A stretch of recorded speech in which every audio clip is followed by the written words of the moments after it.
Et le chemin le plus court pour savoir ce qu'il y a dans les produits, c'est finalement, nous, consommateurs, de décider ce qu'il y a dedans. Chaque produit donc, qui arrive dans les rayons est imaginé, créé, choisi au niveau du cahier des charges par les consommateurs eux-mêmes.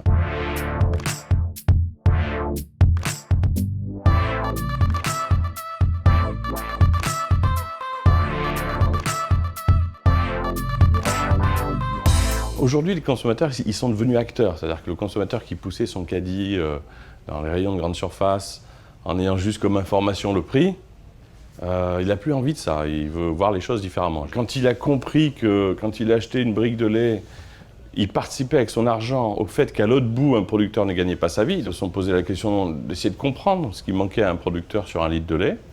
On a compris que c'était 8 centimes. Et puis on s'est dit, mais on va les mettre. Voilà comment est arrivé le premier cahier des charges où chaque critère choisi par les consommateurs devenait le prix final. Quand vous donnez des centimes supplémentaires à un producteur, vous lui donnez aussi les moyens de vous faire de la qualité. C'est-à-dire que quand il est rémunéré au juste prix, il peut sortir ses vaches 3-6 mois, au lieu de les garder un peu sous forme aussi d'économie dans l'étable. Quand vous lui donnez des centimes supplémentaires, il enlève les OGM de l'alimentation. Donc c'est gagnant-gagnant.